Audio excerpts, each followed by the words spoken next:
One key person is saying goodbye to the West Wing. That's right. Joining us now in her last official interview as White House Press Secretary Karoline Leavitt. Good morning to you, Karoline. Good morning, guys. Thank you so much for having me. We're I appreciate so glad it. You're on. How are you feeling? What are your plans?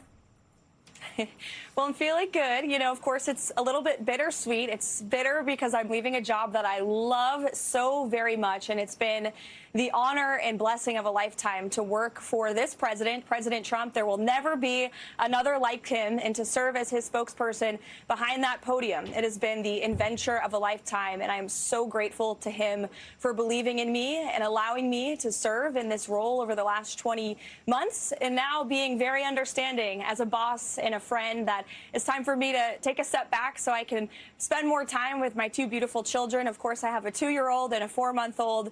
They're just at a critical time in their life where they need their mom home a little bit more. So I look forward to spending more time with them, but continuing to serve the president as a top advisor on the outside. I'm grateful to him that he still wants me to stick around just in a way that I can spend more time with family. So it's been, again, just such an adventure working here with the president, with our great White House Chief of Staff, Susie Wiles, our first female Chief of Staff in history, and all of the great people that work around the clock here every day to make our country strong and safe and secure. It's been the adventure of a lifetime. Well, Karoline, you have mastered being able to know where the president stands on every issue. You are definitely an upgrade at the podium. I'll ask you this. Where does the president stand on my home state of Texas? I know he's heading there today for a Republican fundraiser there to help out Ken Paxton.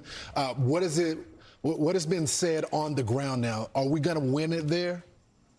Republicans are going to win Texas, let me tell you, and President Trump is headed to Houston tonight to host a fundraiser for the RNC to continue increasing the Republican cash advantage as we head into this election season. The president tomorrow is actually going to visit the Johnson Space Center in Houston, Texas, with NASA Administrator Jared Isaacman, who's doing a tremendous job. And the president is going to award the Congressional Space Medal of Honor to the Artemis II crew, who, of course, had a historic feat earlier this year under this president's tenure. And he'll talk about one of his most historic accomplishments from his first term, the establishment of Space Force. So president will raise some money tonight. Tomorrow, he'll go back to the business of being president and joining the great astronauts and engineers and employees at the NASA Space Center in Houston, Texas. I know he looks forward to the trip. And I know he sat down with Trey Gowdy. The whole interview is going to air on Sunday. But here's a clip on the president talking about the midterms.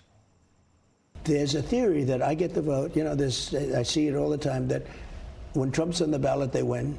When he's out of the ballot, the people don't go to vote. And I'm asking the people through your brilliant show, #1 show, I'm asking the people to get out and vote, pretend I'm on the ballot. If they go out and vote, we're going to win. And if we don't, our country's going to be in sad shape because we're going to go through a lot of things. And part of that, Karoline, is winning is spending, too. The president's got this award chest, which he earned every cent of it by doing an endless amount of fundraisers. How much is he looking to spend in Texas to try to save Ken Paxton?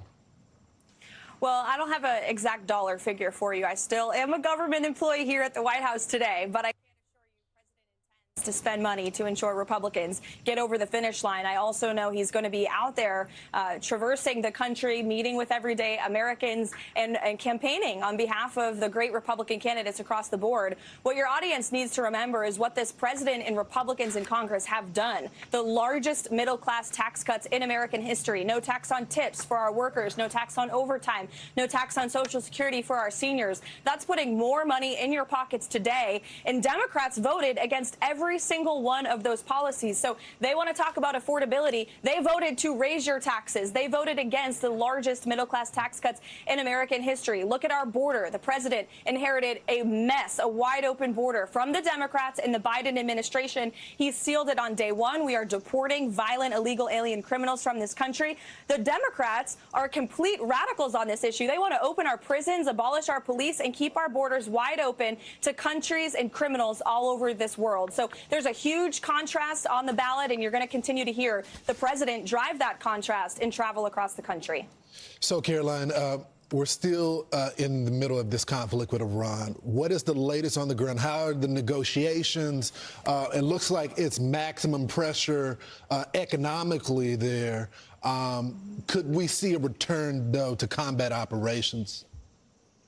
Well, right now, we're focused on Operation Economic Outcast, which Secretary Bessent announced this week, crippling sanctions on the Iranian regime and their economy, which we already know is in free fall. They are in a devastating place. Inflation is over 100%. They can't pay their police. They can't pay their military. They're in a very weakened position already. And now Secretary Bessent and the president are continuing to pull every economic lever. And of course, this follows Operation Epic Fury, which was hugely successful in diminishing the Iranian regime's military, completely wiping out their Navy, their Air Force, and really crippling their military infrastructure. What President Trump's #1 goal has been and will always be is to ensure that Iran can never obtain a nuclear weapon, period. And so we've had Operation Epic Fury to destroy their military. Now we have Operation Economic Outcast to destroy their economy. No negotiations are happening right now, and this will continue until the president feels that maybe they come to the table in a meaningful way. We have not seen that yet, but of course,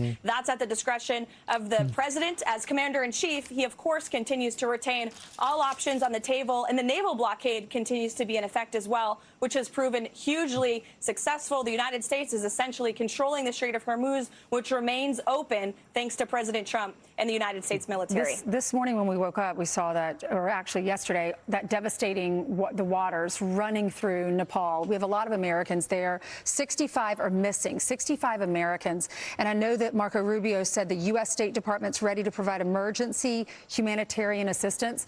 How will we be involved in this? What can we do? Yes, well, I spoke to the State Department this morning, and they have rescued a handful of Americans, and we will continue to do that.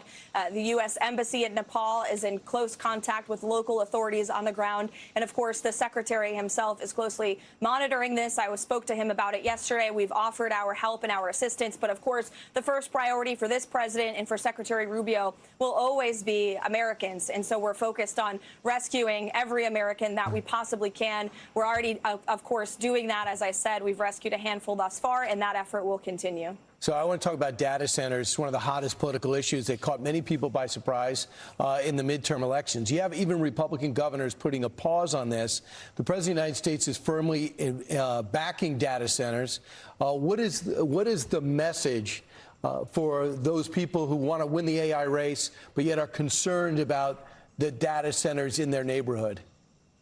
Well, what President Trump said recently when gaggling, I think it was on Air Force One when we were headed to South Carolina, he said that each candidate across the board needs to listen to the constituents in their community and speak on this with respect to what their constituents in their community wants. If a community wants a data center to be built, President Trump and Republicans believe that is a good thing for that community. It's going to bring jobs. Thanks to the president, he has signed a historic ratepayer protection pledge with all of these AI companies and data companies that they are going to pick up the bill for the electricity that is built in these communities so that the everyday Americans living there will not have to foot the bill and front the cost. That's, again, a historic, noble agreement that only this president could think of and then implement. And so we already have that in place. And the president and Republicans want to leave it up to to Americans in these communities. If they want a data center built, the president believes that's a good thing. We can't lose this race to China and to our competitors across the board. America must remain dominant in the AI race. It is the future. I think the American people understand that, and this president certainly does.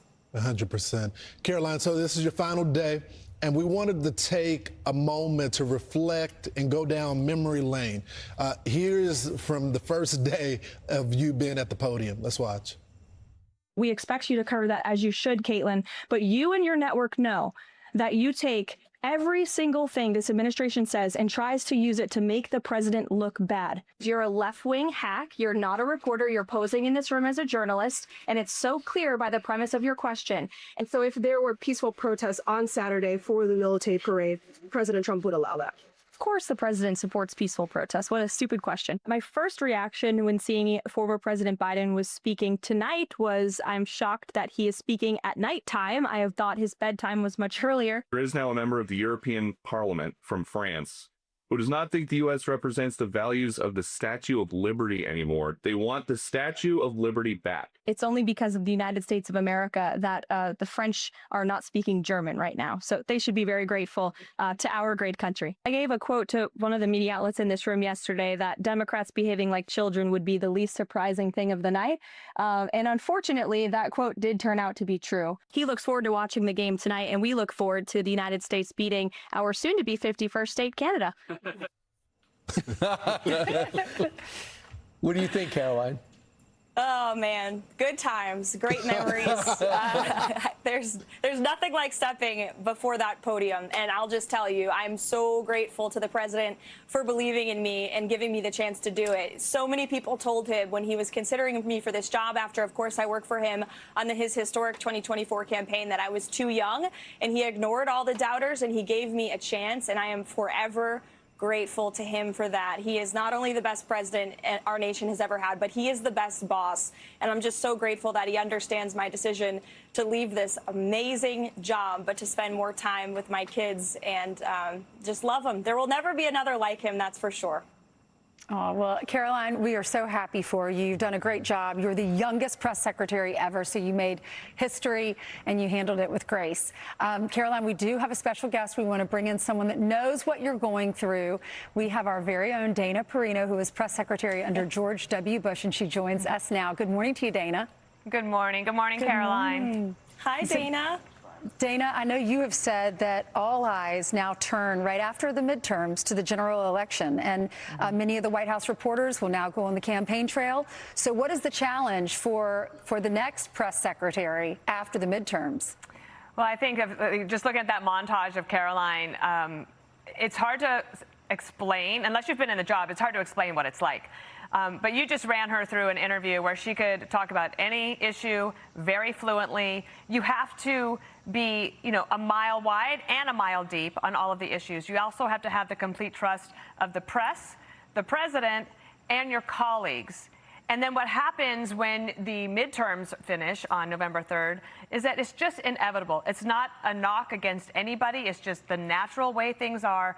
The media and the public starts thinking about who's next, and they start looking over that shoulder to see who it is. You already see it in a lot of ways. So those last 2 years of any second term are very challenging for any president because, one, the attention starts to turn there.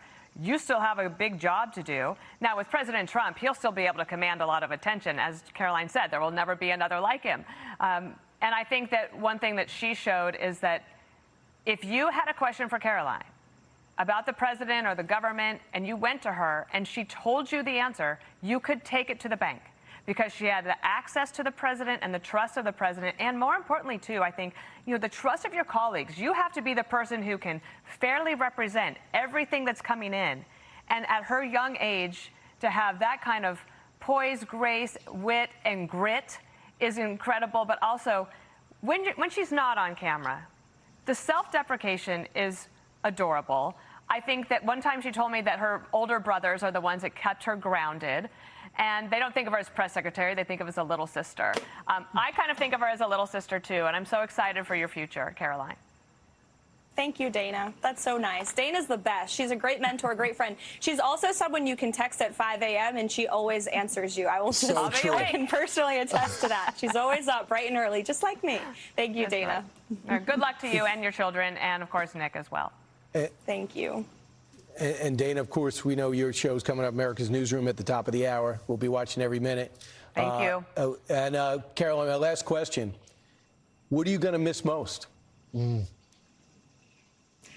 Oh, man. I mean, I'll miss it all. Definitely being behind the podium. But, of course, as I said, I'll continue to serve the president just on the outside, and we'll continue to fight for him and Republicans across the board and cheer him on every step of the way over the next 2 years, and hope he'll still let me on Air Force One from time to time to travel with him across the country, too, just as a friend now.